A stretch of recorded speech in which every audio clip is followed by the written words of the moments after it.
You're listening to the One Man Show Network. Welcome to the MMA Fight Picks Podcast with your host, Aaron Weinbaum.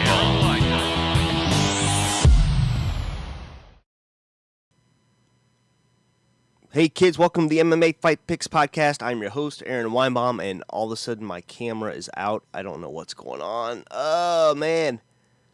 What a bummer. Well, I guess if it's audio only, it's audio only. I am recording a backup in case this doesn't work.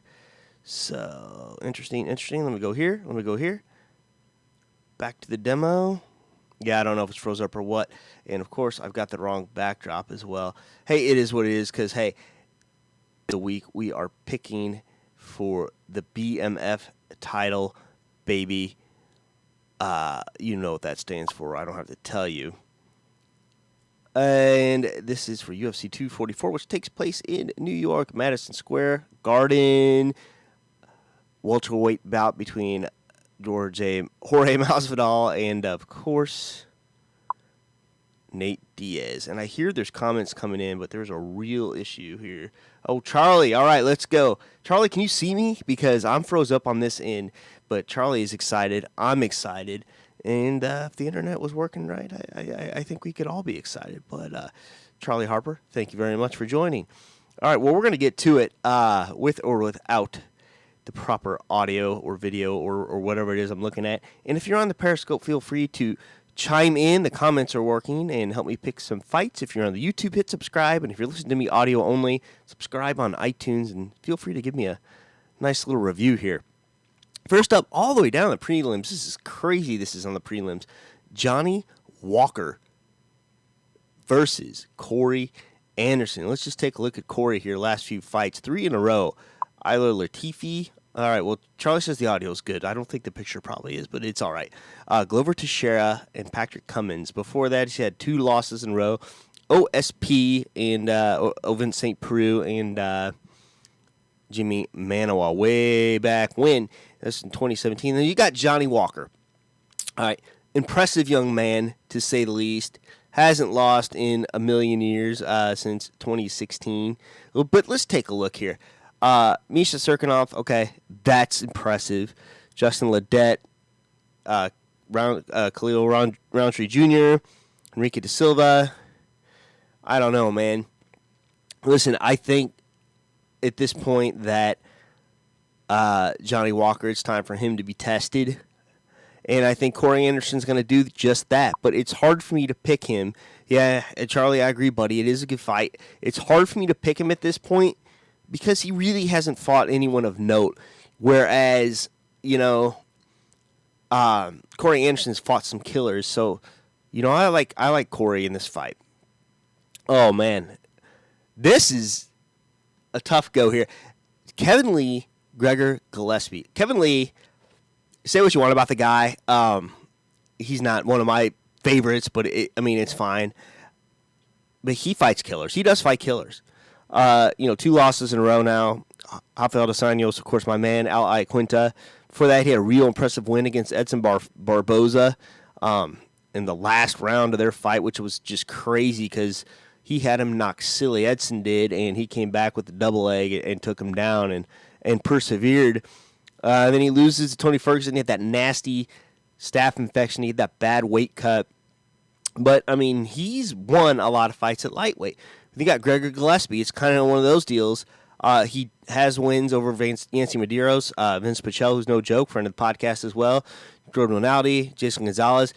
This is a little hard for me to pick the strength of schedule type of thing because, man, I don't know. He's just such a good wrestler. And you got Kevin Lee. I don't know. I know he's moved to TriStar, and training-wise, that's good. And those guys don't usually have a problem missing weight and this and that, but he hasn't cut down to lightweight since almost a year ago. The Iaquinta fight was almost a year ago. It's coming on 10 months. I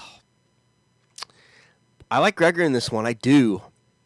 I don't know that this was a smart fight for Kevin to take, but I think Gregor cracks into the top 10 and wins his fight.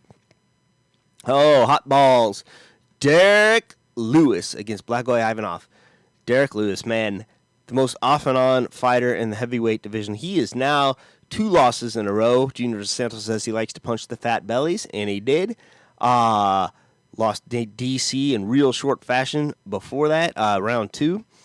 Before that, though, he had that comeback victory against Alexander Volkov. He beat Francis Ngannou in the most boring fight I've ever seen. He's got a win over Marcin Tibera, but there's Blagoy. He's coming on, man. He's 1-2 in a row, Tai Tuivasa, Shui Iwasa, I guess they call him. Ben Rothwell. Before that, he loses to Junior as well, decision. Before that, man, he hadn't lost in a long, long time. I don't know. Derrick, he's so hot and cold. You don't know what kind of shape he's going to be in. His back's going to be hurt or whatever. He just has, I feel like he's got issues every fight. But Derrick's a finisher, Blagoy has not finished a fight since the World Series of Fighting back in March of 2017.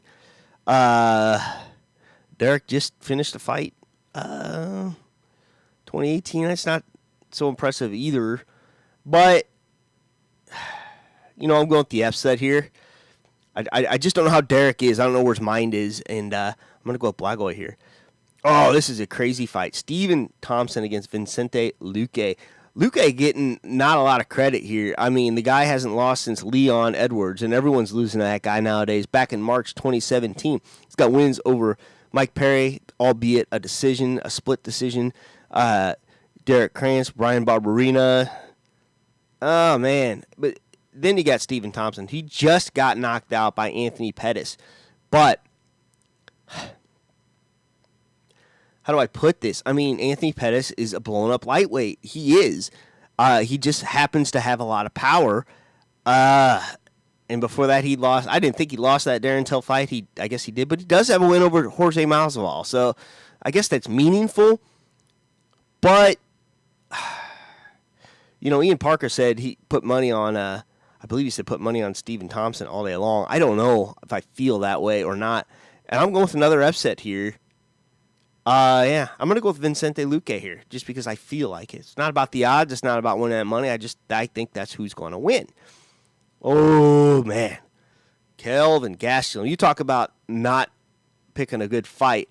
Darren Till, middleweight debut, coming up 15 pounds against Kelvin Gastelum. Let's look at Kelvin. Kelvin was a whiff away from being the middleweight champion, the interim middleweight champion of the world. Okay, before that, wins over Jacare Souza, Michael Bisping. He did get stopped by Chris Weidman way back in 2017. And you got Darren Till. He's never missed weight at welterweight, but everyone talks about his struggles. Correct me if I'm wrong, Charlie. Did he miss weight ever? I'm looking. Yes, he did. I'm sorry. He missed weight against Stephen Thompson, May 2018. Okay, so I was wrong about that. And he missed weight against Justin Ayari back in 2017. Okay. My bad. So he cuts a lot of weight. And, but same deal with, Chris Weidman, and we saw what happened when he went up 15 pounds against, I'm blanking on his name, Dominic Reyes. So, that's a difficult one. Feel free to help me, those on Periscope. I see I got a few viewers there. But, oh, man, how do you beat it? Okay. Kelvin could make 170 pounds too. He had those issues, and maybe Darren Till's just not that good, and he may find out, the power is different at 185 pounds. Kelvin's had some time to adjust. Kelvin all day long, baby. Kelvin all day long. He Darren Till proved he can't wrestle. Jorge, a smaller welterweight knocked him out cold. I think Kelvin's going to be even more powerful than Masvidal. So, yeah. Kelvin, baby, all day long. All right. Here we go. The BMF fight. You're on steroids. You hear that? You're on steroids. But not Nate Diaz, because USADA found something, and they didn't, because Nate said, exonerate me or I don't fight. He got exonerated by Dana White, USADA, and just about everyone. So I feel sorry for all the fighters that had to spend thousands of dollars to defend their name, especially the ones that are innocent. I know most of them can't say that they are. I don't know. Who knows? But, hey, if you're not excited for this fight, then You're on steroids. that's right, baby. Let's take a look at the body of work here. Let's talk about Nate Diaz, by the way. And listen, I made a take the last time he fought that said Anthony Pettis was going to win, and he may even knock him out, and I got plastered all over the internet thanks to frozen cold takes. So it is what it is. I stood by it. I mean, who knew Nate was going to show up like that? Wonder Boy, like, it's crazy. Nate came back better than I've seen him. I guess, gosh, when did I see him when he looked even better than that? It was his welterweight debut against Marcus Davis way back when. I mean, it was 2010, and he just looked fresh and on fire. But then he struggled at welterweight too. Gosh, who did he struggle against? Oh, Rory McDonald threw him around. Dong Hyun Kim threw him around. Then he went back to Gomi. He did beat Cerrone at lightweight. I mean, none of that really matters. This is Nate Diaz 2019. Let's go to Masvidal. Cut a lot of weight to get to 155. Had some success. I hope he didn't have sex at welterweight. I don't know. Of course, the flying knee, Ben Askren, fastest knockout in UFC history. And let's talk about Ben for a second. I did pick him to lose last week. I regrettably, he did. I wanted him to win. I just didn't pick him to win. So, and he didn't. And a lot of people are mouthing off. The guy went toe to toe with probably one of the best grapplers in the universe. So that's all I got to say about that. He is certainly UFC caliber, and we'll see what happens in his future. So back to the fight now. Masvidal, 2 wins in a row. He starches Darren Till when I didn't think he would. Before that, though, he did lose to Wonder Boy. He did lose to Maya. He beat the brakes off of Donald Cerrone in 2 rounds. He got a win over Ellenberger. And then, way back in lightweight, is that lightweight? I don't know. But he's got wins over Ross Pierce. He did lose to Lorenzo Larkin. He did lose to Ben Henderson. Man, oh, man, oh, man. But, I don't know. I think Masvidal is a different animal than Pettis because, he did lose to Stephen Thompson, but I think his knockout power, it's just there. I mean, what he did to Darren Till, I don't know. They're both nasty. They're both gritty. I picked against Nate Diaz last time, and I paid the price, but I got to go with the momentum right now, and the momentum is the dynamic Masvidal because Masvidal's weakness is obviously it's the grappling because, he loses to Damian Maia there. So I'm just going to have to pick narrowly. I think it probably goes to decision. I don't think he's going to finish Nate, but I think this is just going to be a nasty fight, and I can't wait to see it. But I am going Jorge Masvidal. And that's it. Picks. Thank you, everyone that hopped on the Periscope. I don't know what's going on with my picture, so I apologize about that. And until next time, enjoy the fights. Don't podcast and drive. Until next time, shalom. Please remember to support the podcast by visiting the affiliate links on AaronSaysWhat.com.